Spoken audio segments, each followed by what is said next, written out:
Hello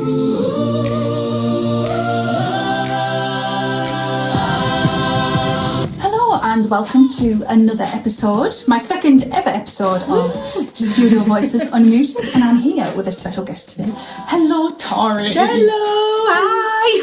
How are you doing? Let's pretend we haven't just spoken for like 2 or 3 hours non-stop. I've just walked in and seen you. Claire, hello. It's been ages. It really has. So, this is a bit of a special one for us personally, isn't it? It is. For personally it is, because I am joined with you, someone who has been here from the very beginning. Yes. So, if you don't know, Tori was my very first student back in 2011, I think. Yes. How old were you then? Gosh, I'll have been 11, 12. I think you were 11, actually. January, because your birthday's May. So you would have been April. Close. April, it's okay. I won't hold it against you, it's fine. But I've been 11, turning 12. Madness, and now I'm 26. You're 26, and you just can't keep away, can you, Tori? No, never. So you were the first student that I ever taught privately, really. I mean, I'd done a little bit previously to that when I was doing some contracts with other companies, but nothing actually titled. And, you know, you studied up to grade 8, didn't you? Yes. And then you became one of my assistants. And then you went off and flew your little wings over to Leeds Conservatoire, and you did a wonderful degree there.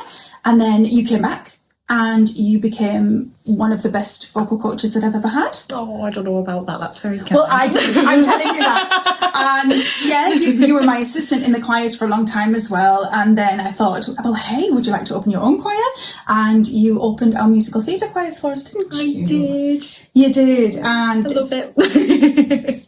Just give us a little bit of an overview of where you are currently then. What are you up to? Of course. So throughout all of that sort of time from leaving Leeds Conservatoire and coming back, I'm a working actor as well. So I've been off doing a contract, been on a UK tour, and I'm back for a little bit before continuing on with more of all that fun stuff.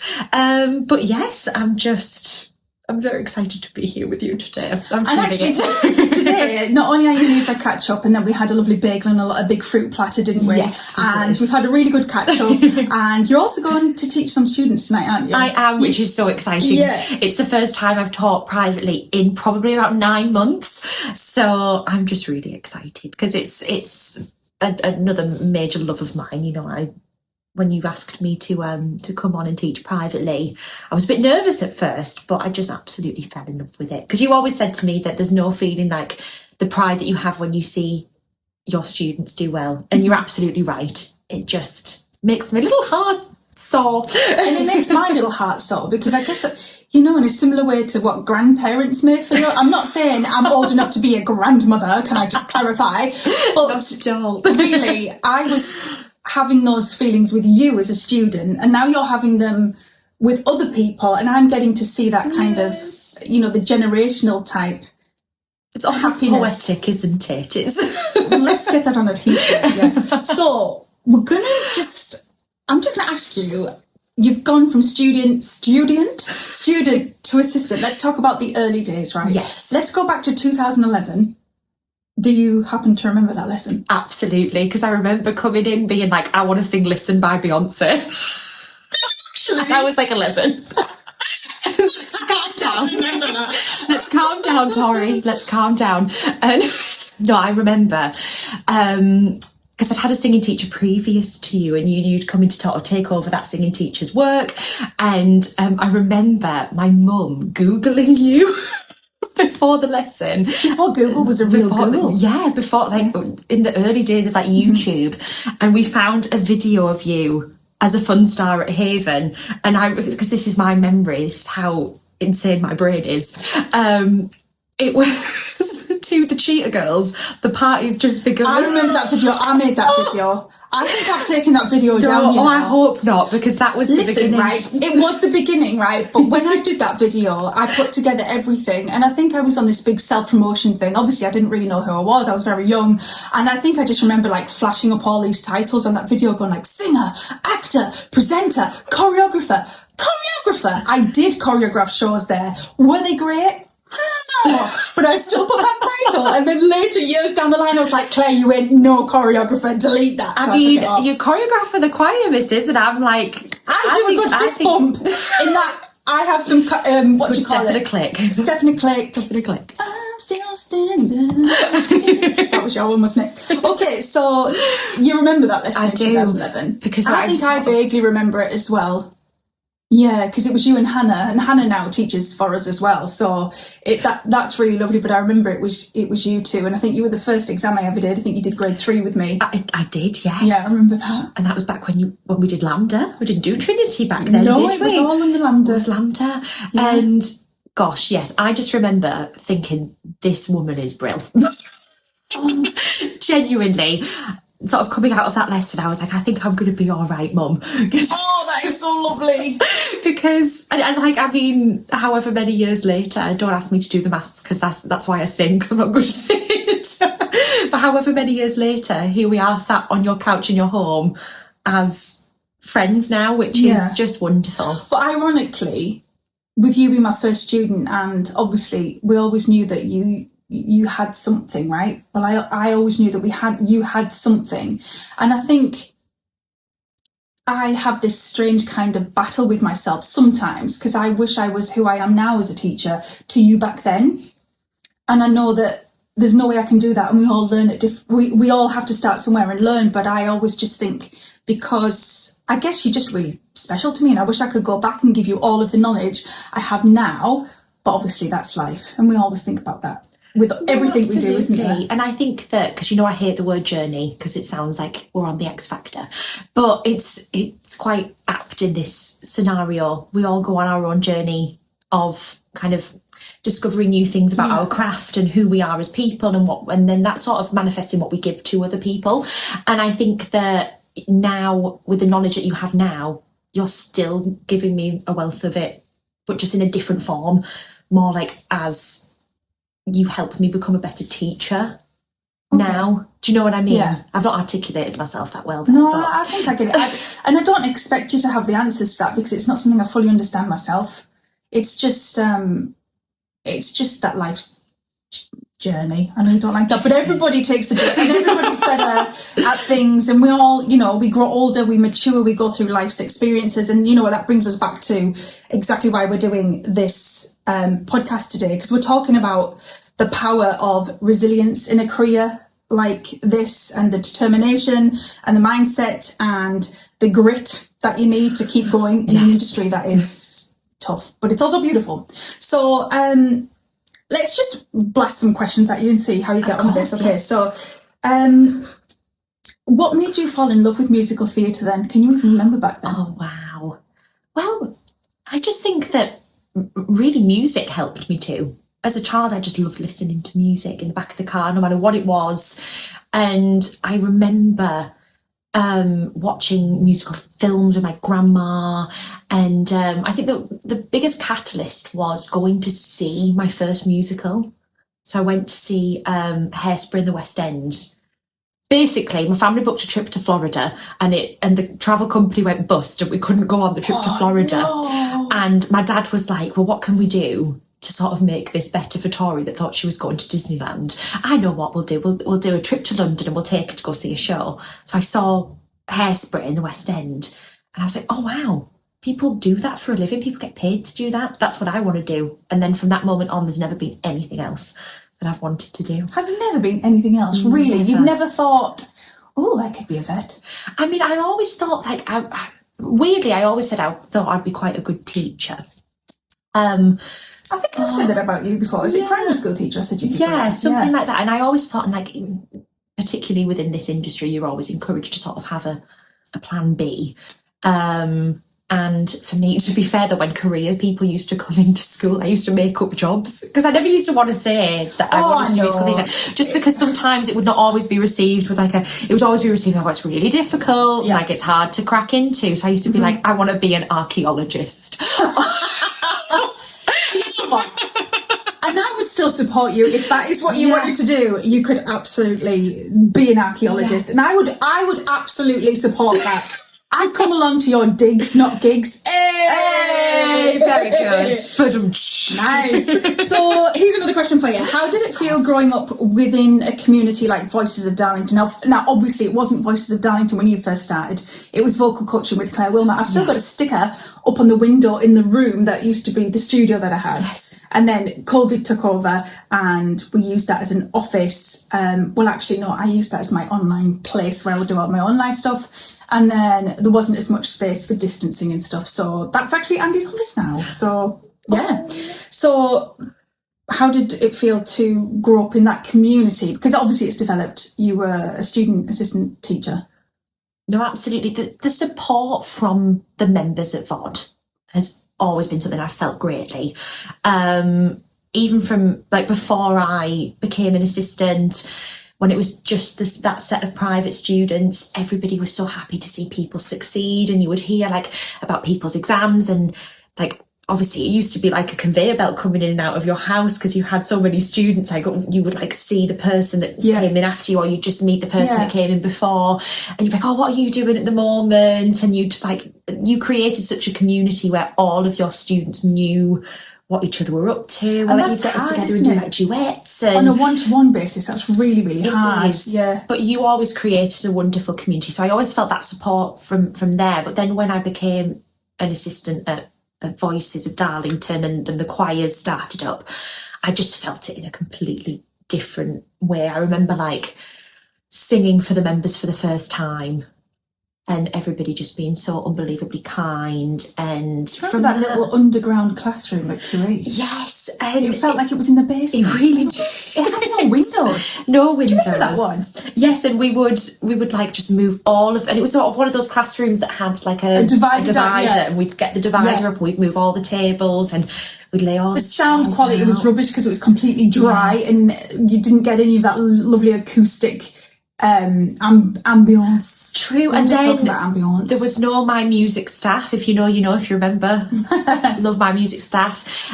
So it was just me and a piece of paper, and I've already said I wasn't very good at maths, so did you used to add up the money? Oh yeah. I remember we used to charge £4 a session. Do you remember that? I do. It used to be pay as you go. No, I think I did an option. I think you could do a full term or like, how things have changed. Yes. How did we keep up with that? Well, I guess we wouldn't be able to do it now because it's developed into hundreds of singers rather than the 20 odds that came at that point. Yeah. And I remember, because left side of the brain like to be creative, I used to like draw you like little things on the sheets, and you used to love them, like little sunflowers and things. And then when you get your tax return, your account said that nobody should be doodling on them. And you had to come to me and say, Tori, I love it, but you can't do that anymore. Do you know what? You doodle as much as you like. What they gonna do? Gonna have to catch me first. I'm like a whippet. You what? I'm like a whippet. So talk to me about the journey from our local lessons, and then you went on to full-time training. Yes. At Leeds Conservatoire. Talk to me about how that change was. So it was a bit... So I loved my time at Leeds Conservatoire. I owe them so much, but I did train during the pandemic, which was a very interesting time to be training at a drama school, because you're so excited to move away and do what you love every day. But then when you're back in your own home doing it on Zoom, it was quite... It was a difficult time for everybody that time. And like, I think that because we just were so uncertain, the world was just full of uncertainty at the time. But I think that it just gave me more of an appreciation for what I was doing, because even during one of the darkest times that I'd seen in my life, I still was getting up every day at 9 o'clock and logging on to Zoom and doing my singing lesson or doing ballet in my kitchen. And I think that in terms of resilience, bringing it back to the theme for the podcast today, it really helped set the groundwork for a lot of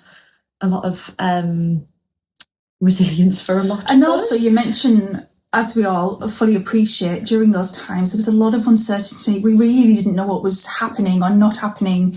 Even when we were told what was happening, we still weren't sure what was happening. So I guess there was a bonus to doing what you did at that time, because you had that structure, and that there was some structure still in place for you, where other people, it was so up in the air that maybe that served you in a way as well. Totally. And I think a lot of people would say this, that time for the world, I think that a lot of us can't articulate how it felt, because it was just so, it just seemed like it wasn't real life. It was a really difficult time. Can you imagine now as well, now that you are a professional and you are in musicals, can you even imagine how that would have felt for those musicians and performers in the industry at that time? Like, oh gosh. Like if we just reflect upon it now, because I know we've talked a lot today before this podcast about, you know, all the wonderful things that you're doing. But if we just spin that and go, wow, the resilience that those guys must have had. No, absolutely. Was something that we probably couldn't understand. And I mean, I am a performer, I'm a singer myself, but I guess it's a completely different scale if you're singing at the odd wedding or event or, you know, with your local theatre company, as opposed to it being your full-time income for those guys. Yeah, that's crazy, wasn't it? But yeah, so Leeds was great for you, and you were doing it through, well, do you know what? Let's give you a big clap, because that is hard to do all of that through, you know, those restrictions. And I guess in terms of resilience, that does show a really nice, shiny, sparkly side. And I guess if you hadn't have gone through that, arguably, would you be as resilient now? To be honest, I don't think so. I feel like it really it put things into perspective for me, and it made me realise how much I loved doing it, because I just threw myself into that online training. And of course, as we sort of came out the other side of the pandemic, restrictions and things loosened up, and I was able to go back to college and really make the most of doing it in person with all of my friends that were like-minded. So I feel like I had two sides of the coin. But yeah, I mean, it was such a wonderful 3 years. I loved training there. And I've like subsequently gone back and like done talks with the students now, which is really full circle. I've done like 2 of them, which is insane to me, because I remember when people from like shows and like people that had been successful had like come to talk to us at college, and I was like, oh my God, I'm one of those people now. This is cool. That just sparked something in my brain there. Like, there's a big conversation, isn't there? An argument that really talented people, and I mean that word talented, that's really hard to define anyway, but let me just use that term as it is. That those are the people that get the jobs, that succeed. But actually, I don't agree, because I don't believe that you have succeeded now. Let's say you have succeeded, you're doing a lot of wonderful things, but I don't believe that's just down to talent. I know the actual work ethic of you, because I've been with you since you were 11 and you're 26. I know your work ethic. I know the absolute, I'm going to say the word again, resilience. We're going to have to find some new words for that, aren't we? But it is just continual every single day. And I mean, you got a lot of no's, right, for a while, and you kept going. And I was never sure how you did that, because for me, I'd be like, oh, well, we're going to do it then. Don't have me. And I don't think I am resilient. I know I am. I'm very, very resilient. It's one of my biggest skills I have, but I'm not resilient in the same way as you. But yeah, I don't know where we're going with that one, but it's not just talent. It is the literal amount of work you've put in. And it's just because I love it so much. I always say to people when they sort of say to me, how do you stay grounded and keep going? I just say, you have to remember why you love it. Like, that's the thing that you hold on to, why you started doing it in the first place. And that doesn't just apply to performing, it applies to so many different industries and different things. Remember why you love something, and then that's the catalyst for you to keep going. Always but talk to me about that. If you're auditioning for things, right, and you have put all of that work in, you've dropped what you're doing, and you've paid for train tickets, and you've booked a hotel very last minute, and you go for that audition, and it goes well, or it went really well for you, or I don't know, you thought you were right for it, or even if when you get, to the final callbacks and it's a no, I mean, and you get no, no, no, no, despite all of this work, what is it that, I mean, were there times when you felt like your confidence was really battered? Did you start to get a bit of a, I don't want to say the warped image of your own skills? Like, did it make you question yourself? It can do at times. It can. I think that, again, I'm just quite good at putting a positive spin on things, and I just see every opportunity as an opportunity to showcase what I do. And whether that doesn't lead to a job, like that could also lead to someone thinking, oh, she might not have been right for that, but she could be right for this. And I just think that you have to see every opportunity to audition or to be seen by people as not just, I always say, book the room, not the job.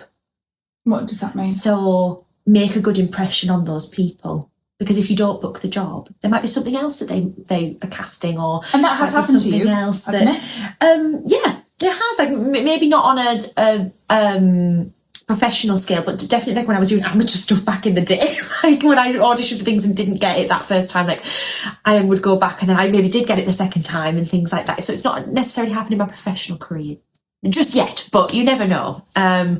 But yeah, I just think that it's about showcasing what you can do and trying not to think of it as, if I don't get this one, that's it for me, because there's always other things that will come up and you just have to remain positive. It's easier said than done, it really is. But is that a skill that comes with it as well then? Yeah, I would say so. So as much as it's a skill, learning your audition material, figuring out what parts you could potentially be cast in, or what songs kind of suit you best for that particular thing that you need to show, or what characters work best for you, that's a skill. And obviously learning to sing and act and dance and working on those skills every day and training for years and years. But then I guess that mind process where you're processing a no, or dropping everything you have and working through those emotions and feelings and thought processes, and being able to make those thought processes quicker in the end to get to the outcome that you need to help you succeed, that becomes another skill that you need to learn, which is just as much work as the other stuff. Yeah. Yeah. So in terms of somebody who's potentially starting out, or they want to pursue this kind of thing, I mean, what would you suggest to those people in terms of developing those resilient skills? I would always say my main one is sort of remembering why you love it. Have that little, like, it might be like a buzzword or a sentence that brings you back to that thing that sparked joy for the first time. It's like, because it's got to make your heart soar. It has to. And like, why does it? And for me, it's because I loved playing, like, you know how you make up like silly games in the playground when you were a kid, and you're like, let's pretend to be fairy princesses, or let's pretend to be dragons, or something cool like that. I love doing that, and I just didn't want to stop. Okay. That was one of my biggest reasons why I loved to perform, because I just loved to be creative in that aspect. So that's what I remember. And I remember like little Tori like taking it like really seriously in the playground, being like, you're going to be this character, and like getting really annoyed when they didn't give it as much conviction as I did. Do you know what? I think I remember putting on many a show as well. I think I remember that as well. And I think that that's definitely something. Also putting yourself out there, like going for little auditions, like maybe with the local amateur society, or entering that talent competition and getting feedback from it, and just being open to things like that, I think is really useful too. And it all comes with experience as well. I would be lying if I sat here and was like, it just happened overnight and I created this sort of mindset, because it was just what was within me. It's definitely something I've had to work at, and it's been years of discipline and hard work, but always remembering why I love to do it. And sometimes there's an argument, right? Because if I was just talking to you before this podcast about a really lovely podcast that I'd read, heard, listened to. All of the above. But it's a podcast called Modern Wisdom, and it was I can't remember what the title was now, How to Overcome Chronic anxiety or something. And I remember listening to that and thinking, wow, it just changed the way that I thought about things, because it talked about, you know, the right side of the brain, the left side of the brain, and depending on how your brain works or your interests or your skills, sometimes the left side of the brain in some people can be really active and really imaginative, which is exactly what you're talking about in the playground, right? And your brain just fires up this left side, and that's what makes us good at our jobs and our work, and we're so imaginative, and then when we're on stage we can become these things because we can see them. But on the other side of that, that left-sided brain dominance can kind of imagine all of these scenarios which aren't real or won't happen, because it's not the left-sided brain. It's not that side of the brain's job to determine what is real or not. It is the right-sided side of the brain that determines real danger, real scenarios, and reality. So if our left side of the brain is really active, because it's what we do, we also feel things so much more and deeply, and see things vividly in our head. So outcomes we perhaps didn't want, we can go down several little glittery rabbit holes thinking about what that person was saying about you then, and then that person said that, so that means this for the future, and then I can see this happening, and maybe it was this, and now I've offended this person because I'm going to, and it just goes off on this beautifully colourful video, several of them.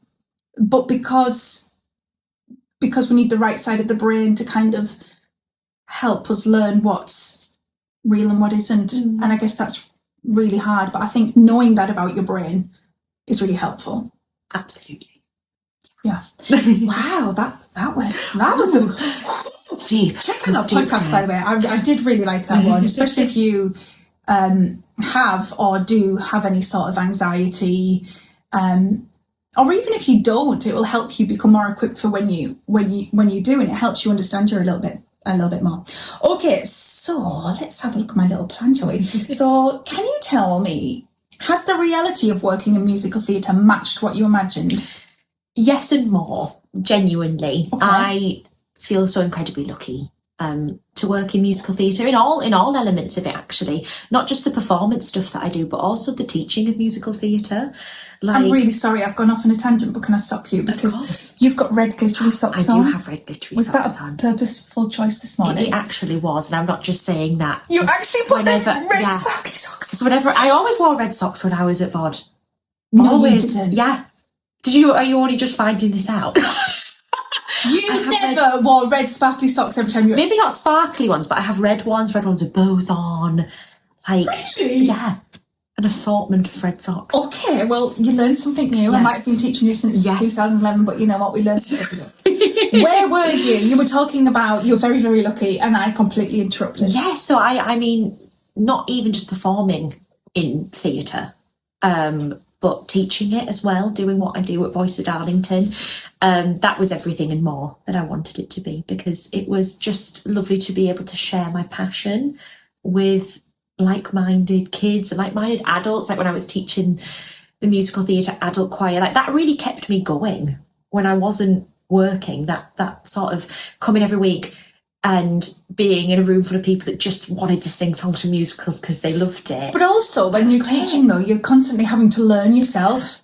You're constantly having to figure out solutions to what you're brought, because you don't know what you're getting every lesson. So that makes you learn more, and in turn you learn about yourself, and you are constantly working on your own skill. And I sang every night, essentially. So I was like working on my own skills and whatnot. But yeah, going away from the performing just for a bit, teaching, I think, has helped to make me a better performer, genuinely. But yeah, I just am very lucky. Very, very lucky, and I work hard, but I appreciate that. I just love my job. I remember you being quite conflicted at one time, actually, because you'd found teaching, and you'd found it be way more rewarding and gorgeous for your soul than you ever thought it would be. And then you had this other musical theatre, this dream that had never changed. It just got more glittery and sparkly. I have to keep saying that because you're in my presence now. With sparkly socks on. Woo! And you always said to me, I'm lucky that I found two things that I love. Oh, yeah, absolutely. And that they were both so connected to each other as well. Yeah. And yeah, it's a really special thing to me. And, we're talking about the fact that when you're teaching, you're working on your skills and all that kind of thing.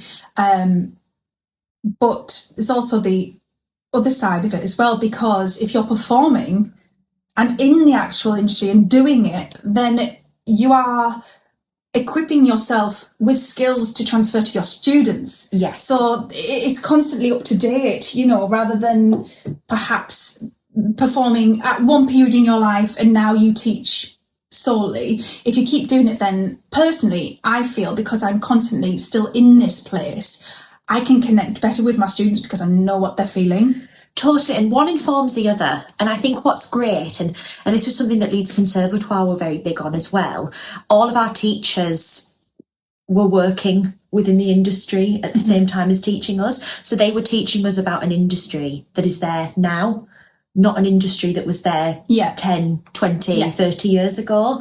So I love being able to come back after like going off and doing little bits and bobs,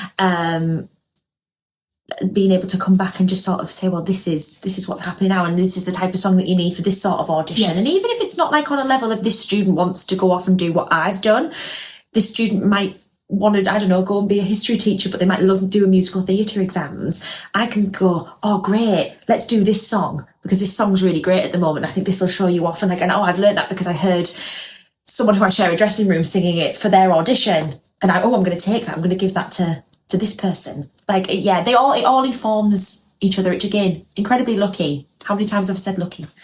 you do say lucky. And I think we're all lucky to have a job that brings in an income and supports our lifestyle, that we actually feel nourished in our emotional soul from. I think that's very, very powerful, because a lot of people who I speak to aren't nourished in their soul. Maybe they are a little bit, but my work here is actually, it's exciting, because I don't know what people are going to bring me. I imagine it's a little bit about, in other jobs as well, you'll get things where it's unexpected, and that doesn't work for everyone. It really doesn't. You've got to be able to just go, okay, that's where we are today. That's what I'm going to do today. I can't plan this today, so I'm going to change tangent, and you have to be okay with that. But what that also reminded me of is that when you started teaching with me, I remember having to specifically say to any of your prospective one-to-one students, Tori is a professional performer. There may be periods of time where she isn't able to teach you. And that was really something that I wanted those students to realise was a positive. It may feel inconvenient at that very moment, but the mere fact that your teacher is on the road doing the things that you want guidance with, she is getting it firsthand. And I think that's incredibly powerful as well. I think that's an absolute bonus. And if I was to have a singing teacher, I think I would want one that was doing it. Yeah. And in all honesty, Tori, you're the person that I ask for X, Y, and Z sometimes, because I'm not in the auditions. I'm not really clued up on the drama school stuff. Sometimes I get second-hand information from other places. I remember getting a big compendium of what drama schools were looking for at that particular time a couple of years ago. But that changes. It does. It always every single changes. time. Everything's evolving. Yeah. And you just can't rely on what you once knew or what they were looking for at that time. And there's loads of things that I've picked up from you because you've actually physically gone and stood in that room. So I guess that's another argument for people going and taking the audition or the opportunity to network or talk to somebody, even if maybe in their soul they know that maybe they're not going to get it, because it opens doors to other things. And I know that's a bit of a cliche saying, right? When one door closes, another one opens. I go through a window. No, but genuinely, it's so true. I am a big believer in everything does happen for a reason. And a lot of the time you experience things because you were meant to. And if I can just pass on little nuggets of knowledge to other people. Little nuggets of knowledge. Put that on a t-shirt. So on that as well, so how do you stay grounded when you're doing, like, put yourself back in that situation, right? I know exactly what I'm thinking about with you, is when you were waiting for an audition to come through, or then you went and did the audition, you were waiting to hear back from that audition. Should you go for another job because of X, Y, and Z? Should I take that one? I've been offered this one, but it's not quite right. But do I take it because I might not get this, or do I wait? And how do you stay grounded with all of that going on? I think that, again, I've said it once, I've said it a million times, remembering why you love to do it. Also finding other things that bring you joy outside of performing and teaching, whatever it is that you do. Because we're complex people as humans, we're not just one thing at any given time. And I think that a lot of the time with performance, it can become part of your identity. I'll hold my hands up. Being a performer and teaching and singing, it's a massive part of who I am as a person. So you just have to find things that make your heart soar in other sectors, other passions. I love crafting. You know, I love crafting. So like I'll do bits and bobs of that, or doing like some colouring, or going on walks, or spending time with friends and family, doing other things that aren't performing, or aren't the thing that you're focusing on and striving for, are so important as well. Because as I say, we're not just one thing, we're a myriad of things. And also those things change. Yeah, totally. And I think that depending on how you're feeling, like if you're striving towards something that's taking a lot out of you, you might not want to have a hobby that's like completely taxing. So just doing like a nice colouring book, or going on a nice walk within nature, touching some grass might be the thing for you. But I think it's always good to just sort of remember that it might be a large part of who you are, but it isn't everything that you are. So yeah, that is really important, isn't it? I try to stay grounded. I'm not just Tori the performer, I'm not just Tori the teacher. I'm not a name, I'm a human being. No, I'm not a number, I'm a human being. What was that on X Factor? A number. I'm not a number, I'm a human being.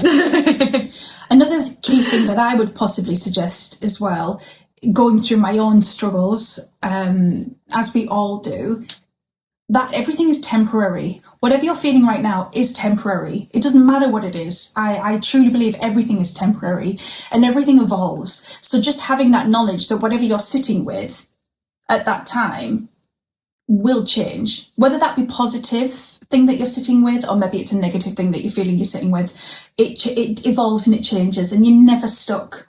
And you can always change what you're doing. It might be a tiny change, it might be a big change, but you are always able to change if you are not happy. And there was one thing that I heard somewhere, probably in another podcast at some point, is that, you know, when you think about what you want to do in your life, this might be another podcast, I don't know, but you know, you think about where you want to go in life and what you want to do.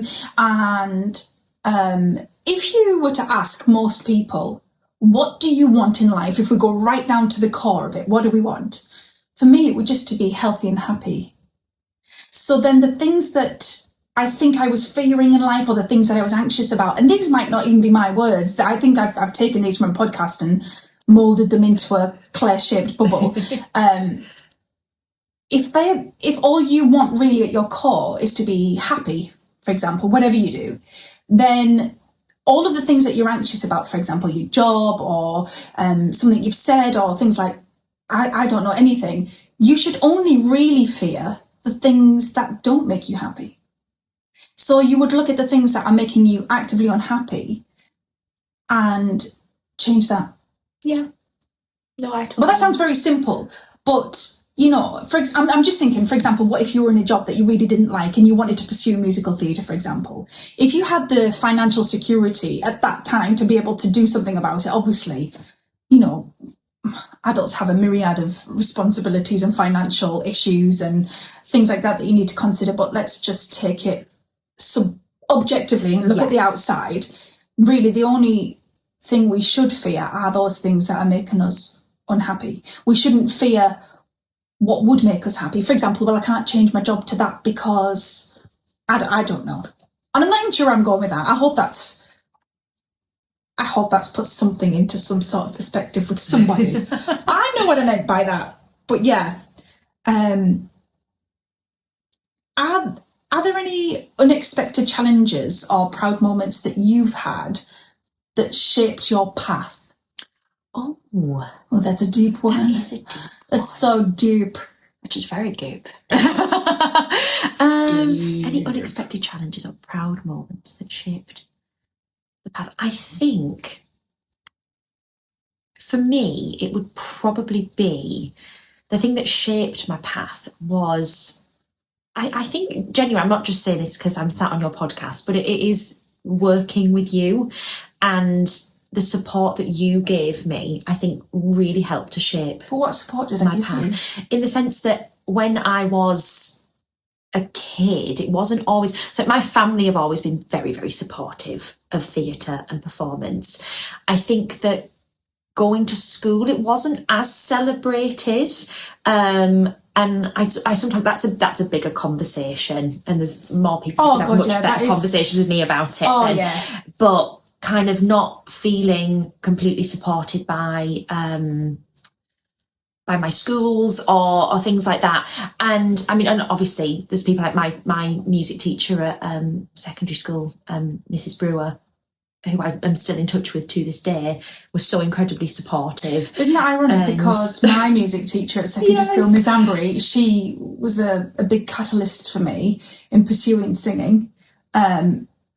And she inspired so much in me. But I don't think that these people who inspire us understand that that's what they're doing. Absolutely. Yeah. I think that's so true. So rather than it being sort of like one proud or unexpected moment that's shaped my path, I think it's just been people that I've met along the way, and there's so many, and I worry if I try and name them all, I'm gonna leave anyone out. But people like my mum, my dad, my gran, yourself, Trudy Highmarsh from Stagecoach Theatre Arts. She's an absolute queen, isn't she? She is, and she's just a soul that you can't.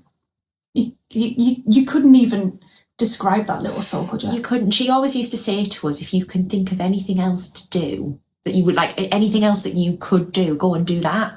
In what context? So like, because she used to say being in theatre is really difficult, so if you can think of anything else, go and do that. She always said to me, I feel like you were meant to do it, like this was the thing that you were meant to do, so I encourage you to go and do that. Obviously yourself and Mrs. Brewer at school, and I look to my friends, my best friend Sophie Mallows, who I work with at VOD as well. She's always been there and such a supportive friend. And yeah, I just have so many people, too many people to name, that have always been along the way being like, hello, and I think you should do this. And they've sort of helped to guide me to get me to where I am now. So. And on the same hand as well, you get to filter out the things that didn't work for you, and that helps to shape you as well. And I think with any sort of lesson or conversations we have or things we read or that we hear, we take things that align with us and leave the other stuff behind. And sometimes we only know that we don't want that once we've made a mistake or something's gone wrong. Yeah. And I think it's really important that you accept that you've got to fail 99 times to find the one time that worked. Yeah, and I think there's a similar thing that I was listening to the Female Entrepreneur Association, it's a FEA podcast, and they were talking about, I think is it called the Valley of Despair in business, basically where a lot of businesses end up failing because they get to a point where it's got really, really hard, not just your average hard, like really, really hard. And at that point, some people will keep going and muddle through step by step, and other people will stop and quit. Yeah. And that might be something that's quite similar in this industry. I think we've all gone to that level at some point. No, absolutely. And even just with you saying that, I think about another two people that have helped shape me. I didn't get into drama school the first year I auditioned, and I was absolutely gutted. But if it wasn't for Joanne Hand and Julian Cound from Downton Operatic Society, who were like, come on, pick yourself up, do another year of shows with us, come to this summer school, let's look at this, really put it into perspective for me, I might not have tried again. Genuinely, I might not have. But they were like, come on. Let's keep going, because they saw something in me as well. And also that's the advantage to, growing older. And I know a lot of people struggle with growing older, and I was one of those people. My gosh, I remember having some of my therapy sessions when I was, maybe 35 I was. And I remember having conversations about my fear of getting older. That was real. Like, I actually had those sessions with a therapist, and then I got cancer, And I remember thinking, what an idiot. Why were you having therapy about your fear of getting old? Well, now all you want to do is grow old. Like every time I think about anything, all I think of is, I want to be old. I want to be old. And things like, you know, as we grow old and we see wrinkles in our faces, or our faces tell more of a story than they did before, now we've got to look at that as being absolutely grateful for the chance that you've got those wrinkles and that story on your face. You've got that story. You got it. Others didn't. You got that.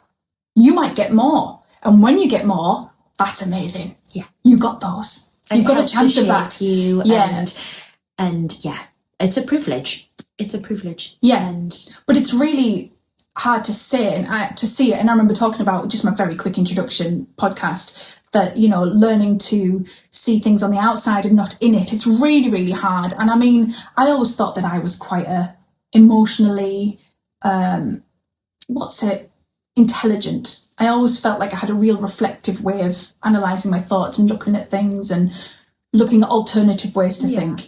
And even then, I was not as emotionally intelligent as I should be, and I've done a lot of work and read a lot of books and listened to a lot of podcasts, and that's an ongoing thing as well. And I think, yeah, it's that continual learning, isn't it? Absolutely. So talking about the privilege of getting older. Yes. Right. Talk to me about how, or if your ideas and perception of success has changed, or has it? I think that, yes, it has. Because for me, I think that when I was a kid, I was like, I will do one musical when I'm older, and then I've made it. And that was my success. And like, it was just, but then once I did the first one, it was like, no, I want to grow. I want to grow, and I want to work my way up, and I want to try and I mean, I've always been quite an ambitious person, and I'm so, as I say, I've kept saying it, lucky to be doing what I'm doing now, but I want to do it for as long as I can. So for me, success isn't just that one, getting that one thing. It's about one day being able to look back at whatever it is I do. If I like get to do many more shows, that's wonderful. If I get to continue with a teaching career, that's wonderful as well. And I think that I want to be able to look back on the success and go, wow, like, it wasn't just one thing that. Do you know, it's kind of like that thing. If you got your little grandkids sitting on your lap, what can you tell them?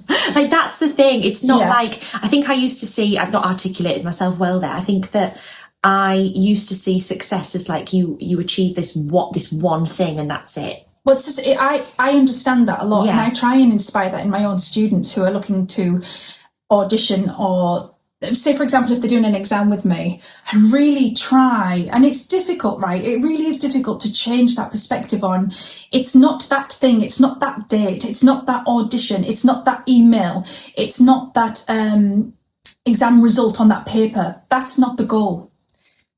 It's a nice thing and it's a step, but it isn't the goal, because once that happens, it's done. It's finished. It no longer exists, really. It's something that's gone and it's past, and you're still moving past it. So the only real way that you can measure success is in terms of effort. Yeah. What did you put into that to get there? And that's a really good way to kind of measure things.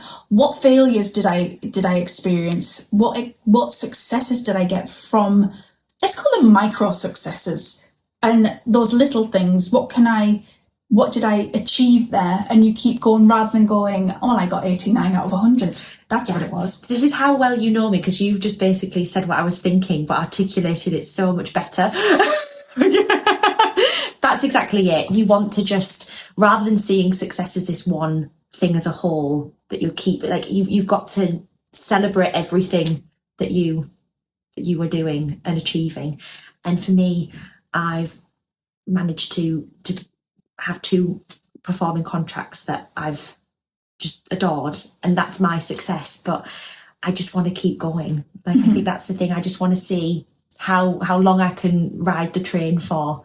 And yeah, so I feel successful, but I just want to I want to do it for the rest of my life. So that would be success to me. If I can be 90 years old and telling my kids, oh, well, kids, when I was 26, I did this.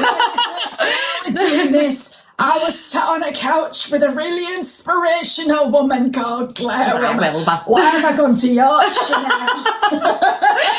Maybe I spent a couple of years there doing something, who knows? But no, that's the thing for me. I feel like whilst I've been successful, which sounds insane to say, successful in you were successful in what you originally thought. I set out to do, and I just want to keep going. You know what we could, what I want to say about this as well is it's that thing where if we constantly seek happiness from an external thing, an external object, an event, a date, an exam, a job, I don't know, some sort of accolade, right? If we constantly seek it in that external thing, I see it as, that, I don't know if you've heard it, where they talk about a stick with a carrot on the end and you're constantly chasing the carrot because the carrot always moves.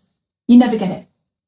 But if you think about something more internal, like an internal achievement for yourself, that's where the real happiness is, because that is achievable because it's you and you can get that. Yeah. Whereas the external object, it might be a new house, it might be a car or something that you're thinking about, it always moves. It will always move because once you've got it, if you're in that mindset of always needing that event or that thing or that job or that car, you will always continue to want something else because that is the way that you work. So whilst I'm not saying that you shouldn't go for your goals and things like that, it's not what I'm saying at all. Definitely not. I love going for goals. I am a very driven person, and sometimes I'm not clear when I'm driven or driving to, but it's just chasing what makes you feel better inside. And I think working on yourself is something we do as we grow older. And I really do think that emotional resilience and mindfulness and all of these life strategies should be incorporated into the education systems. But that might be another podcast. Yes. Okay, so we're going to kind of wrap things up now because I'm going to go and take you over to do some teaching out there. So let's wrap this up. Is there anything you wish you'd known earlier, Tori? Anything I wish I'd known earlier? I tell you what, I wish I'd had my mantra, which is I'm singing and dancing, I'm not saving lives earlier. Because I used to really, I remember doing my exams as a kid and getting so worked up about it. Yeah. And I literally sit with my students now before they go in an exam and they do the exact same thing that I did. And I have the audacity, when I used to sit there panicking my head off, I have the audacity to say, kids, we're just singing and dancing, we're not saving lives. That's the Yorkshire accent. Kids. But singing and dancing, we're saving lives. What is this accent now, though? Kids, we're not singing and dancing, we're just saving lives. But we're not saving lives, we're just singing and dancing. Oh, have I got that wrong? Have I elevated that saying now? We are saving lives, Tori. Maybe we do save lives. The thing is, I always say to people, music and theatre can sort of indirectly touch people in a way that can save their lives. But if we're talking about doing an exam or going into an audition where you're panicking, I'm not going in there and doing anything that's going to directly save someone's life in that moment, because we put so much pressure on ourselves sometimes. So I think that for me, that's my biggest thing. I love it, and remember that you love it and don't panic. And I, to be fair, in my career, I've been quite good with that. But as a kid, because it felt like so much of my identity, and getting a 90 out of 100 on that exam felt like the most important thing. I wish that I had enjoyed it as much as I do now when I was a kid. Right? It's weird. I put the pressure on myself when I was a kid more so than I did when I was an adult within the industry, which is so interesting. But yeah, something I wish I'd known earlier. Enjoy it more as a kid. Don't let an exam put the pressure on you. Easier said than done, isn't it? Because we don't have that maturity to be able to seek validation within ourselves rather than that external number. And I guess that's something that we learn. And I guess the quicker we can help other people come to that conclusion for themselves, that's the thing. And I'm trying that, with exams especially, or it could be auditions. Well, it is auditions, exams, that kind of thing. That's what we're dealing with quite a lot, right? Is that they're all subjective. Yeah, they're all on what that totally. one person thought at that one time. And I honestly think that this is something that I'm going to be exploring with my online membership as well, is looking at why we think about the other person, or the person who is watching us or listening to us, why we're taking so much importance about what they think, when we wouldn't think twice if that person wanted a cup of tea, and that person wanted a coffee. They don't drink hot drinks though. That person wants a cold glass of water. That'd be you, Tori. A cold glass of water, right? Yes. Yeah. But we wouldn't think about that. We wouldn't think there was anything with that, because that's their preference, right? It's their bias. Yeah. That person listens to Eva Cassidy, and that person listens to AC/DC, right?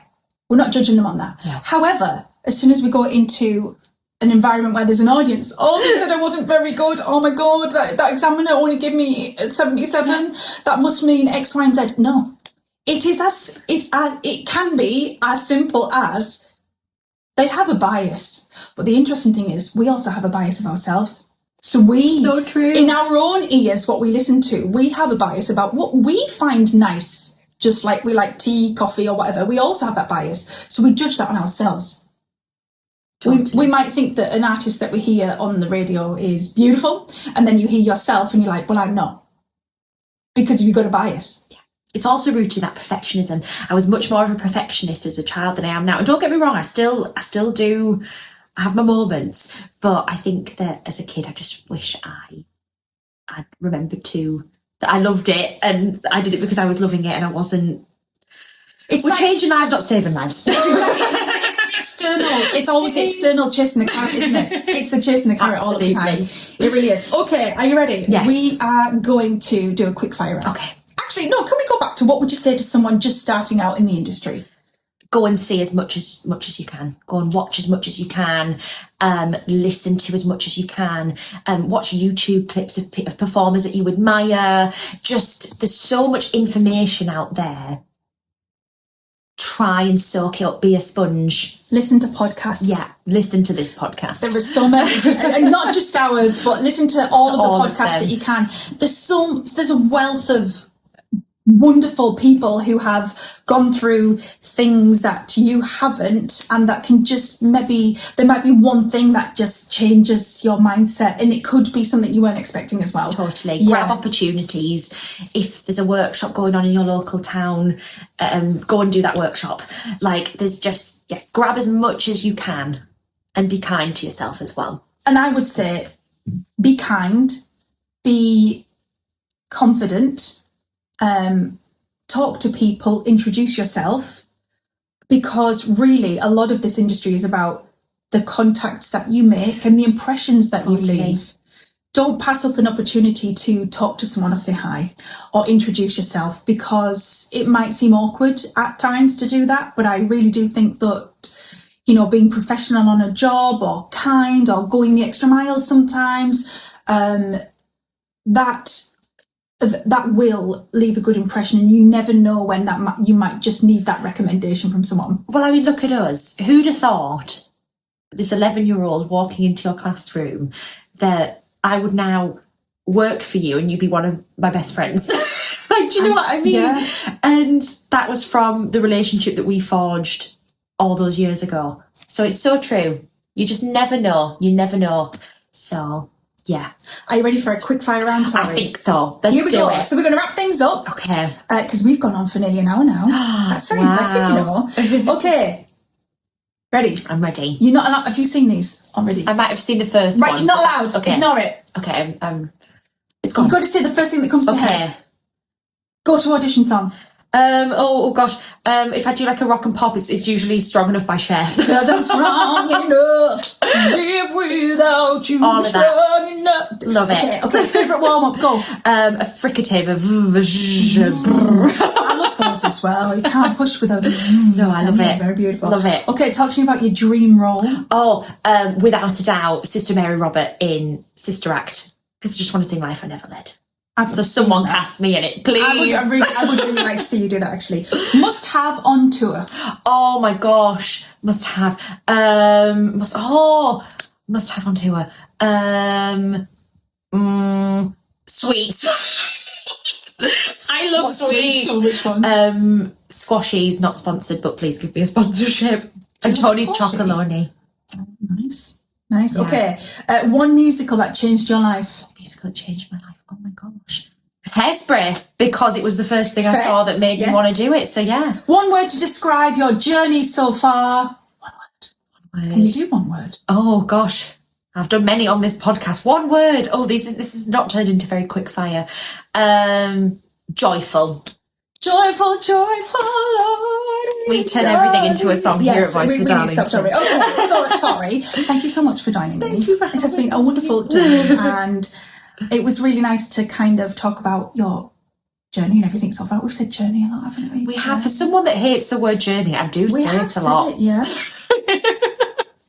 And, you know, from what we've talked about, it's just a reminder that success doesn't always come in those loud, big moments of, you know, yay, I got this. It's all those quiet little steps that you're doing in the background every single day. Absolutely. That's the real thing that shapes a career, isn't it? Totally. Yeah. And just always remembering why you love it and you do it, and holding on to that is super important.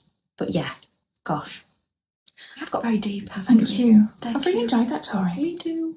And I hope you have as well. Yes. And Let's do it again sometime. We'll think of lots of things. Do you know what? Since I've started this podcast, I have literally been thinking loads and loads and loads of things that we could talk about. There's so much stuff that I want to share and explore with people.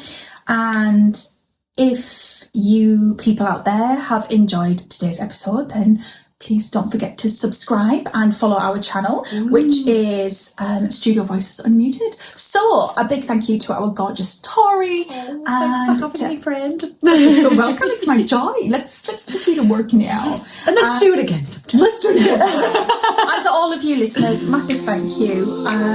Please do share with anyone who you think this might be beneficial to. And yeah, thank you so much. That's all I'm done.